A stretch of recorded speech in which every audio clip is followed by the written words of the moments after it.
Salut à toutes et à tous, soyez les bienvenus sur C8 pour ce nouveau numéro de Voyage au bout de la nuit que l'on commence tout de suite en vous donnant la parole. C'est la rubrique des questions-réponses de Lionel à laquelle vous participez en écrivant au 1 rue Les Enfants du Paradis, 92 100 Boulogne-Billancourt, en mettant tout cela à l'attention de Lionel Cécilio. Les questions-réponses de Lionel, Voyage au bout de la nuit, chaîne C8 ou pour ceux qui le souhaitent, via les réseaux sociaux, ça existe aussi. Et alors si vous le faites via les réseaux sociaux, vous le faites évidemment avec le hashtag officiel du programme, le hashtag VBN qui vient de s'afficher en bas de votre écran. Merci infiniment à Serge, le réalisateur de l'émission, qui est toujours au taquet d'une exactitude incroyable. Il est prompt à répondre à chacune des phrases que je dis ici. Si je dis question-réponse de Lionel, il met le synthé question-réponse. Si je dis n'hésitez pas à réagir avec le hashtag officiel, il met le hashtag VBN. Et voilà, cette efficacité, on l'adore. Serge, il m'amuse beaucoup, il est d'une efficacité folle. Et alors ce soir, dans la rubrique des questions-réponses, eh bien, le téléspectateur qui nous a écrit, il s'appelle Gilbert Camblon et il nous a écrit par courrier postal. Il nous a envoyé un très joli texte, un poème très joli mais très triste, vous allez le voir. Et en même temps, parfaitement d'actualité avec les jours froids qui se font sentir, hein, avec l'hiver, eh bien, vous allez commencer à avoir des problématiques qui devraient être des problématiques de tous les jours, mais qui sont des problématiques saisonnières. Vous allez donc voir ces problématiques réapparaître dans le paysage audiovisuel et dans les infos. C'est un peu triste qu'on attende toujours l'hiver pour en parler, et notre cher Gilbert Camblon, lui, n'a pas attendu l'hiver, puisque c'est un texte que j'ai reçu cet été, au mois de juillet, mais voilà, le temps de dépouiller le courrier et d'arriver jusqu'à l'antenne, eh bien c'est maintenant que je vous le propose. C'est donc un poème signé Gilbert Camblon et intitulé « Un ivrogne est tombé par terre ». Je vous souhaite une très très belle écoute de ce poème. Un ivrogne est tombé par terre, par Gilbert Camblon. Un ivrogne est tombé par terre. Il s'éloigne enfin privé d'air, offrir ses épines de chair au jardinier du grand rosaire. Une armée de poules délaisse, son trésor de crasse s'éteint. Délivré des soifs et des faims, il est plus beau que sa jeunesse. La voirie s'en viendra bientôt, enlever ce roi manifeste, dont on entrevoit le château par les lézardes de la veste.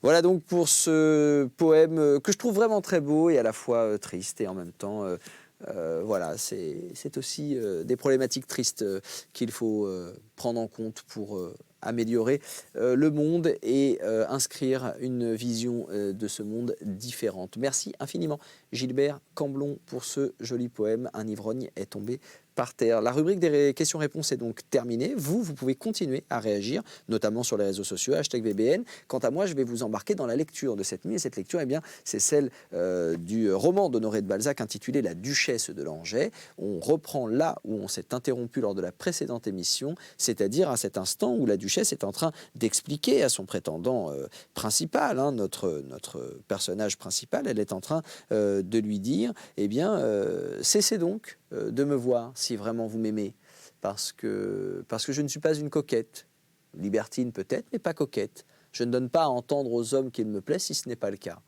Donc j'aimerais récupérer ma réputation et donc je vous aime comme une femme de probité aime un homme, avec la distance que ça mérite. Donc si vraiment vous m'aimez, respectez cela et laissez-moi de la distance. Que va-t-il faire? Que va-t-il répondre à cela? Eh bien, c'est ce que nous allons savoir en reprenant cette lecture que je vous souhaite très agréable et que nous allons mener, vous le savez, jusqu'au bout de la nuit. Ah! Répondit Armand avec la profonde ironie d'un cœur blessé. L'amour, selon les écrivassiers, ne se repaît que d'illusions. Rien n'est plus vrai, je le vois, il faut que je m'imagine être aimé. Mais tenez, il est des pensées comme des blessures dont on ne revient pas. Vous étiez une de mes dernières croyances, et je m'aperçois en ce moment que tout est faux ici-bas. Elle se prit à sourire. Oui, reprit Montriveau, d'une voix altérée. Votre foi catholique à laquelle vous voulez me convertir est un mensonge que les hommes se font. L'espérance est un mensonge appuyé sur l'avenir. L'orgueil est un mensonge de nous à nous. La pitié, la sagesse, la terreur sont des calculs mensongers. Mon bonheur sera donc aussi quelques mensonges. Il faut que je m'attrape moi-même et consente à toujours donner un louis contre un écu. Si vous pouvez si facilement vous dispenser de me voir, si vous ne m'avouez ni pour ami ni pour amant, vous ne m'aimez pas. Et moi, pauvre fou, je me dis cela, je le sais. Et j'aime. Mais mon Dieu, mon pauvre Armand, vous vous emportez? Je m'emporte?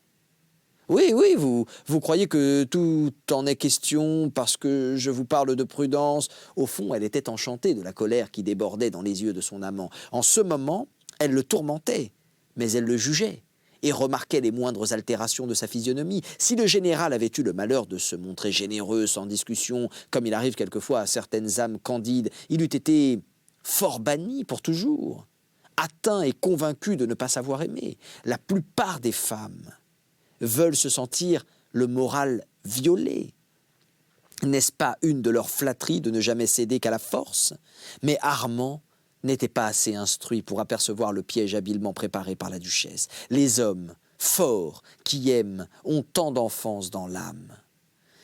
Si vous ne voulez que conserver les apparences, dit-il avec naïveté, je suis prêt à ne conserver que les apparences, s'écria-t-elle en l'interrompant. Mais quelle idée vous faites-vous donc de moi? Vous ai-je donné le moindre droit de penser que je puisse être à vous? Ah ça! De quoi parlons-nous donc? Demanda Montriveau. Mais monsieur, vous m'effrayez. Non, pardon, merci, reprit-elle d'un ton froid. Merci. Merci, Armand. Vous m'avertissez à temps d'une imprudence bien involontaire. Croyez-le, mon ami. Vous savez souffrir, dites-vous. Moi aussi, je saurai souffrir. Nous cesserons de nous voir. Puis, quand l'un et l'autre nous aurons su recouvrer un peu de calme, eh bien, nous aviserons à nous arranger un bonheur approuvé par le monde. Je suis jeune, Armand. Un homme sans délicatesse ferait faire bien des sottises et des étourderies à une femme de 24 ans. Mais vous serez mon ami. Promettez-le-moi. La femme de 24 ans, répondit-il, sait calculer. Il s'assit sur le divan du boudoir et resta là, la tête appuyée dans ses mains. « M'aimez-vous, madame ?» demanda-t-il en relevant la tête et en lui montrant un visage plein de résolution. « Dites hardiment oui ou non. » La duchesse fut épouvantée de cette interrogation qu'elle ne l'aurait été d'une menace de mort, ruse vulgaire dont s'effraient peu de femmes au XIXe siècle en ne voyant plus les hommes porter l'épée au côté. Mais n'y a-t-il pas des effets de cils, de sourcils, des contradictions dans le regard, des tremblements de lèvres qui communiquent la terreur qu'ils expriment si vivement, si magnétiquement? « Ah !» dit-elle, « si j'étais libre, si... N'est-ce que votre mari qui vous gêne ?» s'écria joyeusement le général en se promenant à grands pas dans le boudoir. « Ma chère Antoinette, je possède un pouvoir plus absolu que ne l'est celui de l'autocrate de toutes les Russies. Je m'entends avec la fatalité. Je puis, socialement parlant, l'avancer ou le retarder à ma fantaisie, comme on fait d'une montre. Diriger la fatalité dans notre machine politique, n'est-ce pas tout simplement en connaître les rouages? Dans peu, vous serez libre. Souvenez-vous alors de votre promesse. »« Armand !» s'écria-t-elle. « Que voulez-vous dire? Grand Dieu, croyez-vous que je puisse être le gain d'un crime? Voulez-vous ma mort? Mais vous n'avez donc pas du tout de religion? Moi, je crains Dieu. Quoique M. de Langeais m'ait donné le droit de le haïr, je lui souhaite aucun mal. » M. de Montriveau, qui battait machinalement la retraite avec ses doigts sur le marbre de la cheminée, se contenta de regarder la duchesse d'un air calme. « Mon ami, dit-elle en continuant, respectez-le. Il ne m'aime pas, il n'est pas bien pour moi, mais j'ai des devoirs à remplir envers lui, pour éviter les malheurs dont vous le menacez. Que ne ferais-je pas? Écoutez, reprit-elle après une pause, je ne vous parlerai pas plus de séparation. Vous viendrez ici comme par le passé. Je vous donnerai toujours mon front à baiser. Si je vous le refusais quelquefois, ce serait par pure coquetterie en vérité. Mais entendons-nous, dit-elle en le voyant s'approcher. Vous me permettrez d'augmenter le nombre de mes poursuivants, d'en recevoir dans la matinée encore plus que par le passé. Je veux redoubler de légèreté, je veux vous traiter fort mal en apparence, feindre une rupture. Vous viendrez un peu moins souvent, et puis après... » En disant ces mots, Elle se laissa prendre par la taille, parut sentir ainsi pressé par Montriveau le plaisir excessif que trouvent la plupart des femmes à cette pression dans laquelle tous les plaisirs de l'amour semblent promis. Puis, elle désirait sans doute se faire quelques confidences, car elle se haussa sur la pointe des pieds pour apporter son front sous les lèvres brûlantes d'Armand. « Après, reprit Montriveau, vous ne me parlerez plus de votre mari. Vous n'y devez plus penser. » Monsieur de Langeais garda le silence. « Au moins, dit-elle, après une pause expressive, vous ferez tout ce que je voudrais, sans gronder, sans être mauvais. Dites, mon ami, n'avez-vous pas voulu m'effrayer? Allons, avouez-le. Vous êtes trop bon pour jamais concevoir de criminelles pensées. Mais auriez-vous donc des secrets que je ne connusse point? Comment pouvez-vous donc maîtriser le sort? Au moment où vous confirmez le don que vous m'avez déjà fait de votre cœur, je suis trop heureux pour bien savoir ce que je vous répondrai. J'ai confiance en vous, Antoinette. Je n'aurai ni soupçon, ni fausse jalousie. Mais si le hasard vous rendait libre, nous sommes unis. Le hasard, Armand, dit-elle en faisant un de ces jolis gestes de tête qui semblent pleins de choses et que ces sortes de femmes jettent à la légère comme une cantatrice joue avec sa voix. Le pur hasard, reprit-elle. Sachez-le bien, s'il arrivait, par votre faute, quelque malheur à monsieur de Langeais, je ne serais jamais à vous. Ils se séparèrent contents l'un et l'autre. La duchesse avait fait un pacte qui lui permettait de prouver au monde que ses paroles et ses actions, que M. de Montriveau n'était point son amant. Quant à lui, la rusée se promettait bien de le lasser en ne lui accordant d'autres faveurs que celles surprises dans ces petites luttes dont elle arrêtait le cours à son gré. Elle savait si joliment le lendemain révoquer les concessions consenties la veille. Elle était si sérieusement déterminée à rester physiquement vertueuse qu'elle ne voyait aucun danger pour elle, à des préliminaires redoutables seulement aux femmes bien éprises. Enfin, une duchesse séparée de son mari offrait peu de choses à l'amour, en lui sacrifiant un mariage annulé depuis longtemps. De son côté, Montriveau, tout heureux d'obtenir la plus vague des promesses et d'écarter à jamais les objections qu'une épouse puisse, dans la foi conjugale, pour se refuser à l'amour, s'applaudissait d'avoir conquis encore un peu plus de terrain. Aussi, pendant quelque temps, abusa-t-il des droits d'usufruit qui lui avaient été si difficilement octroyés. Plus enfant qu'il ne l'avait jamais été, cet homme se laissait aller à tous les enfantillages qui font du premier amour la fleur de la vie. Il redevenait petit en répandant et son âme et toutes les forces trompées que lui communiquait sa passion sur ses mains, sur les mains de cette femme, sur ses cheveux, sur les cheveux blonds de cette femme dont il baisait les boucles floconneuses, sur ce front, sur le front éclatant de cette femme qu'il voyait pure, inondée d'amour, vaincue par les effluves magnétiques d'un sentiment si chaud, la duchesse hésitait à faire naître la querelle qui devait les séparer à jamais. Elle était plus femme qu'elle ne le croyait, cette chétive créature, en essayant de concilier les exigences de la religion avec les vivaces émotions de vanité, avec les semblants de plaisir dont s'affolent les Parisiennes. Chaque dimanche, elle entendait la messe, ne manquait pas un office, puis, le soir, elle se plongeait dans les enivrantes voluptés que procurent des désirs sans cesse réprimés. Armand et Madame de Langeais ressemblaient à ces fakirs de l'Inde qui sont récompensés de leur chasteté par les tentations qu'elle leur donne. Peut-être aussi la duchesse avait-elle fini par résoudre l'amour dans ses caresses fraternelles, qui eussent paru sans doute innocentes à tout le monde, mais auxquelles les hardiesses de sa pensée prêtaient d'excessives dépravations. Comment expliquer autrement le mystère incompréhensible de ces perpétuelles fluctuations? Tous les matins, elle se proposait de fermer sa porte au marquis de Montriveau, puis tous les soirs, à l'heure dite, elle se laissait charmer par lui. Après une molle défense, elle se faisait moins méchante. Sa conversation devenait douce, onctueuse. Deux amants pouvaient seuls être ainsi. La duchesse déployait son esprit le plus scintillant, ses coquetteries les plus entraînantes. Puis, quand elle avait irrité l'âme et le sens de son amant, s'il la saisissait Elle voulait bien se laisser briser et tordre pour lui. Elle voulait bien se laisser briser et tordre par lui. Mais elle avait son nec plus ultra, de passion. Et quand il en arrivait là, elle se fâchait toujours. Si maîtrisée par sa fougue, il faisait mine d'en franchir les barrières.